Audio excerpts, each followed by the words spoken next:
Trojan Warriors, another excellent morning. I'm always thankful for our time together. Today, as we continue in our Black History Month theme, we are continuing to talk about ways to restore black wealth. We're looking at successful blacks throughout history, and we're seeing what information, what lessons, what patterns we're able to kind of pull from each of these. Today, we're going to actually shift slightly, and we're going to move into the field of science, and we're going to talk about Mae Jemison. And if you are not familiar, she is the first African American astronaut, and she's also the first African American astronaut to fly into space. And it is an amazing accomplishment. Now, this didn't actually happen until 1992, which may be like, oh, that's a little surprising. That's not that long ago. But then at the same time, when you take everything into consideration, it's not necessarily that surprising. When I grew up, I used to be reminded that my dad would be like, if MLK wasn't shot, he would be alive today. Like that's what my dad would tell me when I was a kid. And it is kind of that reminder that even though the video may be in black and white, it's not that it was that long ago. That there are people that have dealt and have had to conquer a lot of these misperceptions, these misconceptions. And so Mae, she actually was born in Alabama, in Decatur, to be more specific, but then her parents moved her at 3 to Chicago. And so she actually considers Chicago her home. She grew up there. She learned there. Her parents had moved there, they said, for educational purposes. And it was the place that she started figuring out, started learning some things that she was interested in. And so it says that her parents were often interested in making sure that each of their kids just really did things that they loved, things that they enjoyed. And so for her, she really enjoyed science. And in particular, she enjoyed astronomy. And it was something that she loved reading, she loved learning, and she really was drawn towards it. And it never really said that her parents really talked her out of it or anything like that, that they often tried to help each of their kids pursue their passions, pursue their dreams, and to really go for it. And so it really is just a powerful lesson. You keep finding that consistent pattern that a lot of the times the kid, the things that they enjoyed, the things that came natural to them when they were younger are often kind of where their sweet spot is, where their greatness lies at. When they're trying to chase happiness, where that can be found is usually things that you enjoyed when you were younger, things that you enjoyed in your childhood, some tendencies that you shown, and then the parents were able to help them. Now some of them, the parents simply were like, hey, this is what we think is best for you, but it doesn't really go into a lot of specifics as far as why they chose that particular field. But you would have to start recognizing that it most likely that they saw some things with their kids where they're like, this would make sense for you here. And so Mae was always incredible in school. She graduated with honors from high school, and then she went in on to work at, or not work at, but she went to school at Stanford, and she was able to get her bachelor's degree from there. Now, while there, she was like the president of the Black Student Union. She also volunteered and worked in different things like theater and other extracurricular activities. Like she always was a very well-rounded and active individual. And so then when she graduated with her bachelor's degree from Stanford, she then applied and was accepted to Cornell University in their medical school. So she decided, you know what, I'm going to be a doctor. I'm going to figure this thing out. And when she graduated from medical school, it said that she ended up actually working within the U.S. Peace Corps, and she worked in Liberia, and she also worked in Sierra Leone. And so she was doing her medical research, and she was also teaching medicine, and she always had a passion for those developing countries. She really wanted to make sure that she was able to help those that needed the help the most. And so she felt kind of that same we'll say responsibility, where it's like, look, I have a great opportunity. I was able to capitalize, but that's not what happens for everyone. That's not even what happens most commonly. So she was able to always want to give back through her medicine. So she worked overseas. And so she did that for several years. And then she ended up deciding that, you know what, as a child, I always loved space. I always loved science and the stars. And yes, I have a very successful life by most people's standards. You know, I'm a graduate from med school. I'm a doctor. Like, that is a very prestigious accomplishment. That is a very well respected, and it's probably not bad pay either, right? So she said, you know what? I really like space. And so she ended up deciding, you know, I'm going to go ahead and apply to become an astronaut. And so she went and applied at NASA, but then the Challenger explosion had kind of set things back a little bit. And so she ended up having to reapply after that. And they said out of about 2,000 people, that they only chose, I think it was like 14 candidates, and she was one of those 14. And so when you look at just the fact that someone who was as successful as she had been and the roles that she had done, could you imagine how difficult the idea is? Well, I think I want to be an astronaut, right? It was something that I always enjoyed doing as a kid, so I just wanted to see if I can do that. Right? Most likely your friends would be saying, well, I'm not sure if you know, there are no female black astronauts, right? Like that's just not a thing that has happened yet. Yeah, I understand that integration, different things have happened, but you also have to understand that it is not all the way there yet. But it's actually one of the interesting quotes that you find of Mae. She has a lot where she speaks on your imagination, and it's twofold. She says, one, don't allow the fact that other people can't imagine the world that you see stop you from trying to create it. And then on the flip side, she also says, hey, don't let the fact that you can't see what someone else is imagining influence them in a negative way either. You want to be conscious of both of those. Where if you have an idea, if you have a vision, if there's something that you're striving towards, and it maybe is not as common yet, and people are going to say this is either very difficult, very expensive, or very time consuming, then they're going to naturally reflect that in their interactions, right? If those are their beliefs, they will come out. And so they may not be as supportive as you would like it, but they also may just flat out say, I don't think that that's a good idea. Also, it's important to make sure that you recognize that you have those same tendencies. And what that means is when someone tells you an idea that they have, and in your mind you're like, that's not going to fly, you don't want to immediately crush someone's dream. And so I would say that as a father of 4 daughters and I have a teenager, that often that's basically your role as a parent with your teenager is you don't want to tell them, look, statistically, you're not going to talk to 95% of the people that you are hanging out with now, that life is going to change dramatically, that there is a less than like 5% chance of you in any relationship maintaining that because of just the way that our lives transition out, right? The season that you have right now is based on 2 things. One is the geographical area, right? All of us live by each other. And then 2, the fact that you see each other at school 5 days a week.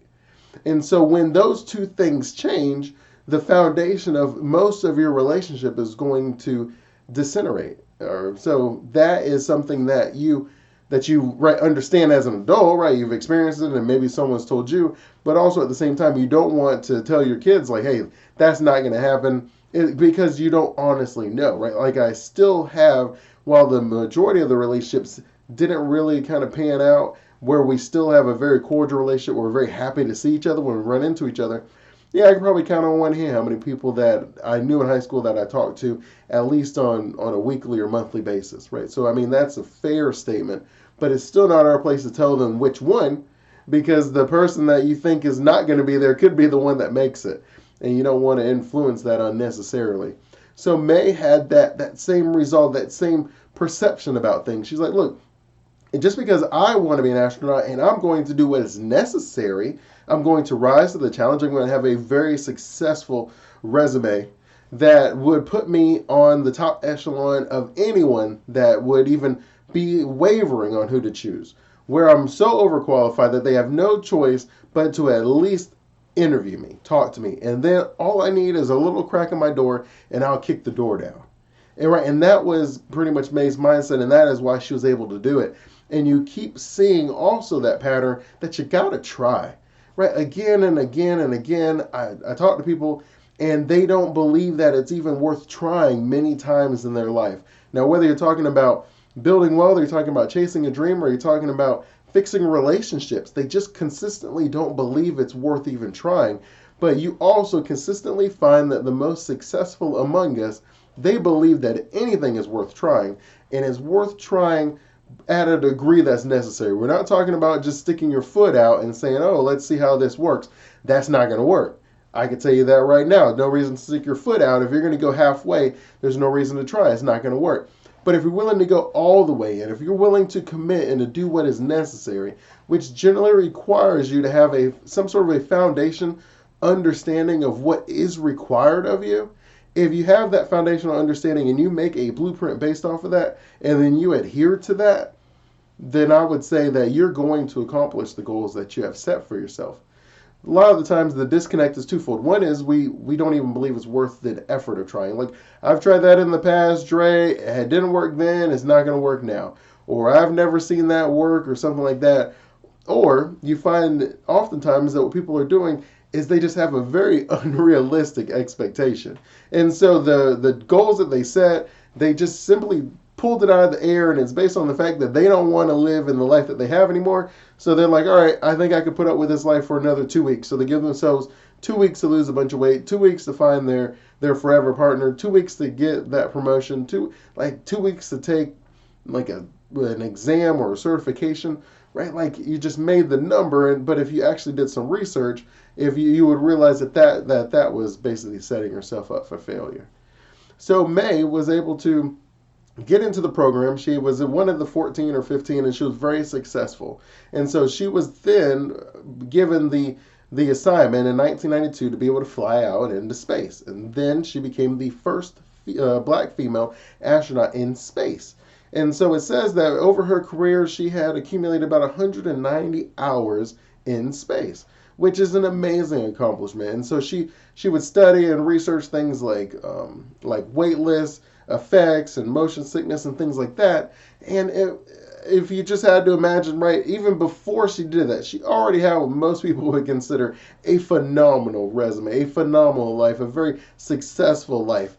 But she knew that for her, happiness had to do with where it started, with her childhood passion, which is out in space.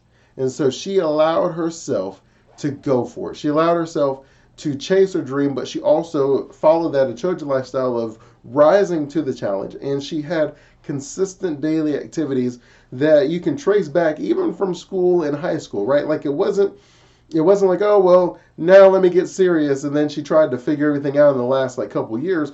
It was something that she started in high school, and then she may have took some detours and some valleys, but then she ultimately got right back on track, and she never really left it when you think about it. For someone to graduate from Cornell with their medical doctorate, that would put them in a very prestigious group. And not only that, you're serving overseas and you're really showing your compassion for humanity, that it really just puts you leaps and bounds ahead of someone else, right? There's going to be some people that just have the right degrees, but they have no life experiences. They have done no service. There's going to be other people who have service, but they don't have the degrees necessarily, right? She has the complete package, and it showed that she really was understanding what it took as far as the level of greatness for her to accomplish what happiness was for her in her life. So after her astronaut career, she then retires and resigns from NASA, and she has devoted her life to where she teaches, and she also focuses on advancing technologies in developing countries. So again, she's really found that full circle, right? Where on one end, she really wanted to be an astronaut. She loved space, she loved science, she loved the stars, but then on the other end, she loved her people. She loved humanity. She loved to help those who were less fortunate, who needed help. And she was able to mirror the two. And it's important to understand in that it's not that she was able to do them all at the same time. You have to be able to prioritize things. And it doesn't mean that you can't come back to it. It just means that you can't do them both at the same time, which is often what people are trying to do. We're trying to have all of our cake and eat it too. We're trying to have all the toys, but it just doesn't work that way. You're often going to have goals that are sometimes pulling you in opposite directions, and as a result, they end up causing one of them to suffer. And so you have to be very realistic with yourself. If it's, okay, I want to help people in developing countries, and that requires you to live and serve overseas, okay, well then that's one of your goals, and you're going to work on that. If I want to be an astronaut, I want to be out in space, well then it's going to be very difficult for you to serve the underprivileged overseas, so you're going to have to then put your focus and your priorities on that. And then when you're done with that, you can go right back to where you were at, and then you're able to now combine again, where it's like, okay, scientist, medical doctor, astronaut, well, let me work on advancing technologies in developing countries, right? So now, again, she has kind of put all of her abilities, all of her skills together, and she's continuing to rise to the challenge, which is something that each of us are going to have to do in our journey of chasing happiness and catching greatness. So now you're probably like, okay, Dre, I get all that. Well, you're always talking about restoring black wealth.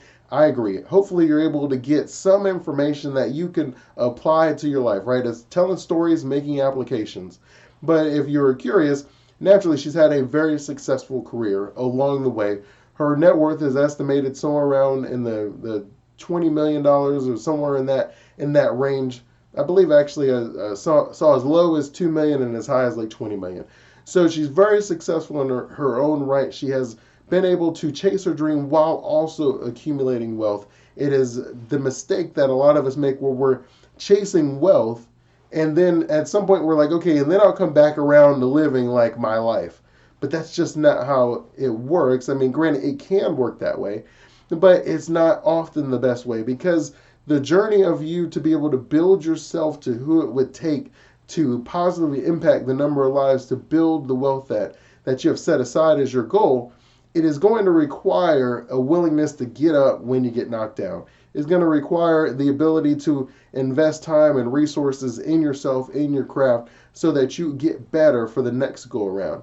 And it's also going to require you to deal with rejection and judgment. And it's going to you have to deal with a lot of self-doubts and the feeling that you may not be good enough. And you just don't really have the ability to strive through those challenges unless you have something much, much, much deeper than the idea of just chasing money, right? Because there's a lot of the journey where you would make more if you just had a regular job and they would leave you alone in the job, and you would have a stress-free environment where you'd only have to maybe really work like 3 hours a day, but you still get paid for 8 each day. Like, you guys know what I'm talking about. But you find that, right, when it's all said and done, you will surpass the person who was working the 9 to 5. Then they were just, trying to get a check to pay their bills, versus someone who has a passion. The person who has a passion and a drive and a commitment to what their chasing happiness looks like in their life, that person has the ability to outlast everyone else. And as a result, they always end up creating the wealth that many of us don't get to see because we fall off the wagon because of those challenges, because we weren't rooted in anything. It was just the idea that this looks like it's going to make a lot of money, so let's go try this. And then you get hit upside your head and you're like, whoa, okay, so never mind, let me find something else. And I just don't want that to happen to you guys. I want you to be able to be committed like Mae, understanding that the journey is not a short one, but it is a marathon. And when it's all said and done, you can accomplish probably 3 major life goals. And so you just have to line up your short-term goals with your medium-term goals that help you achieve those long-term goals.